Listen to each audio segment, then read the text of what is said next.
और स्क्रीन पर चल रहे वीडियो को आप देख रहे होंगे कि कैसे ये डांस कर रही है और कैसे ये मतलब कि बता रही है और कैसे कर रही है।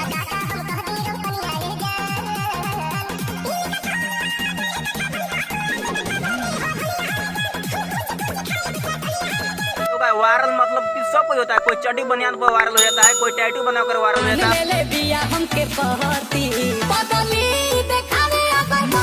वीडियो तो आप लोगों ने बहुत देखा होगा, लेकिन आप लोग ऐसा बच्ची को मात्र 3 साल के बच्ची जो है कि भोजपुरी इंडस्ट्री में मात्र तहलका मचा कर रख दिया। और ऐसा बच्ची को आपने नमस्कार दोस्तों और स्वागत है आज के एक मेरे नए से वीडियो में। और आज हम बात करने वाले एक वायरल गर्ल मिष्टी के बारे में जो 3 साल की बच्चिया है और काफी और रील बनाकर कौन सी गाने पर रील बनाकर रातों रात वायरल होने वाली मिष्टी जो कि पूरे इंडस्ट्रीज में तहलका मचा कर रख दी है।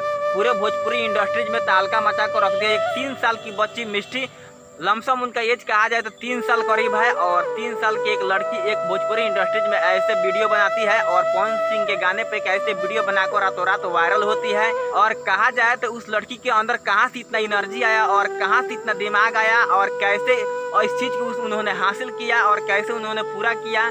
और उस लड़की को अगर कहा जाए तो पवन सिंह को खुद मजबूर होकर उस वीडियो को मतलब अपने इंस्टाग्राम पे शेयर करना पड़ा। और नीलकमल सिंह भोजपुरी के ट्रेंडिंग स्टार कहे जाने वाले सिंगर जो उनको फॉलो कर रहे हैं, और भोजपुरी जगत के सुपर स्टार जो कि एक्ट्रेस मानी जाती है अमरपाली दुबे जो उस वीडियो को शेयर करती है। और नेपाल का रहने वाली खेसारी लाल यादव का टैटू गर्ल सौम्या पोखरियाल उस वीडियो को सपोर्ट करती है। और उसके बाद धीरे धीरे काफी सारे लोग उस वीडियो को सपोर्ट करते हैं और उस वीडियो को शेयर करते हैं, प्रमोट करते हैं। और काफी सारे मीडिया वाले उनके दरवाजे पर जाते हैं और तरह तरह से उनसे सवाल करते हैं और पूछते हैं कि मिष्टी बताओ तुम्हारे अंदर ये एनर्जी आया कहाँ से, मिष्टी बताओ तुम्हारे अंदर इतना एनर्जी कहाँ से आया, इतना गाना तुमको याद कैसे होता है और कैसे इस चीज को तुमने पूरा करती है, पूरा करते हुए इस चीज को हासिल करके और अपनी इंडस्ट्री में तहलका मचा कर बिल्कुल रख दिए। उसके मम्मी पापा उनके नाना नानी तक यहाँ तक भी बता रहे हैं कि हम लोगों ने कभी सोचा नहीं था कि मिष्टी इतना बड़ा काम करेगी और इतना बड़ा काम करने के बाद और हम लोग का हौसला इतना बुलंद होगा। मात्र 3 साल के बच्चे जो कि आकर इंस्टा पर रील बनाती है और पवन सिंह गाना होता है, पवन सिंह गाना वो है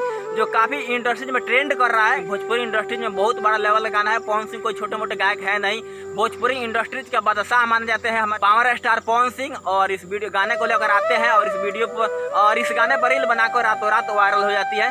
और अपना राय एक बार अपना कमेंट बॉक्स में जरूर बताइएगा कि आप लोग ये वीडियो कैसा लगा। और वीडियो अच्छा लगा है तो चैनल को सब्सक्राइब कीजिए, कमेंट्स कीजिए, शेयर कीजिए और मिलेंगे अगले वीडियो में। तब तक के लिए जय हिंद जय भारत।